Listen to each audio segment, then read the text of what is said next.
Hi అండి, నమస్తే. నేను మీ Vanitha. Welcome back to our channel వనితల వంటిల్లు. అందరూ ఎలా ఉన్నారండి? నేను బాగున్నాను. మీరు కూడా బాగుండాలని మనస్ఫూర్తిగా కోరుకుంటున్నాను. కోడిగుడ్డు వేపుడు ఎప్పుడు ఒకేలా కాకుండా ఒకసారి నేను చూపించినట్టు ట్రై చేయండి. ముందుగా కోడిగుడ్లను ఉడకబెట్టుకోవాలి. నేను ఇక్కడ 4 కోడిగుడ్లు తీసుకున్నాను. వాటిని ఉడకబెట్టేస్తున్నాను. మరోవైపు మీడియం సైజువి ఉల్లిపాయలు తీసుకొని ఈ విధంగా చిన్న చిన్న ముక్కలుగా కట్ చేసి పెట్టుకున్నాను. అలాగే ఇందులోకి ఒక రెమ్మ కరివేపాకు, 2 పచ్చిమిరపకాయలను నిలువుగా కట్ చేసి పెట్టుకోవాలి.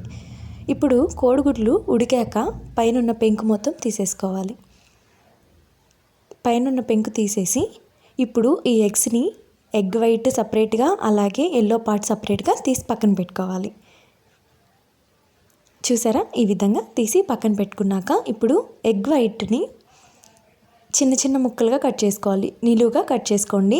నేను ఇక్కడ చూపిస్తున్నాను కదా, ఈ విధంగా కట్ చేసుకోండి. తినడానికి బాగుండిద్ది, చూడడానికి కూడా బాగుండిద్ది.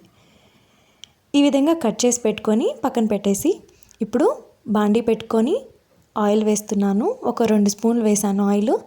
అందులోకి తాలింపు గింజలు వేసుకోవాలి. అలాగే 2 ఎండుమిరపకాయలు వేసి తాలింపు ఫ్రై చేసుకోవాలి.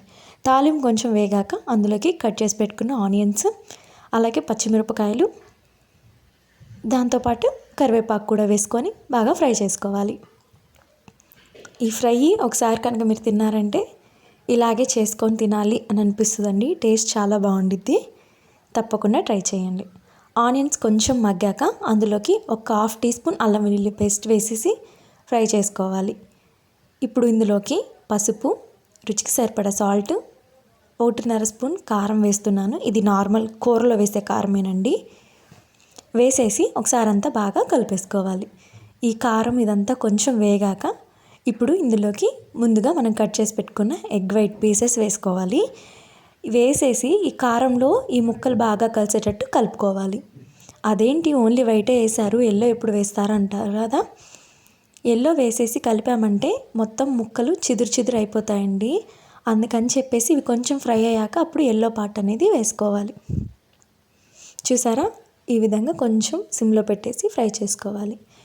ఇప్పుడు ఇవి కొంచెం వేగాక ఇందులోకి ఎల్లో పార్ట్ కూడా వేసేస్తున్నాను. వేసేసి నిదానంగా కలపండి. ఇవి చిదురైపోకుండా నిదానంగా కలుపుకుంటే అవి కూడా బాగా ఫ్రై అవుతాయి. ఈ విధంగా కలిపేసుకొని సిమ్లోనే ఉంచి ఫ్రై చేయాలండి. ఇంకా లాస్ట్లో ఒక 1/2 టీ స్పూన్ ధనియాల పొడి యాడ్ చేసుకొని కలిపేసుకుంటే టేస్ట్ అయితే చాలా బాగుండిద్ది. తప్పకుండా ట్రై చేయండి. ధనియాల పొడి వేసేసి ఒకసారి అంతా బాగా కలుపుకోవాలి. ఈ ప్రాసెస్ అంతా సిమ్లోనే జరగాలండి. హైలో పెట్టామంటే మాడిపోయే ఛాన్స్ ఉంటుంది. ఇంకా ధనియాల పొడి వేసి ఫ్రై చేశాక మీ దగ్గర కొత్తిమీర ఉంటే కొత్తిమీర యాడ్ చేసుకోండి. సింపుల్గా ఉంది కదా. వీడియో నచ్చినట్టయితే లైక్ చేయండి, షేర్ చేయండి. అలాగే నా ఛానల్ని సబ్స్క్రైబ్ చేసుకోండి. Thank you for watching.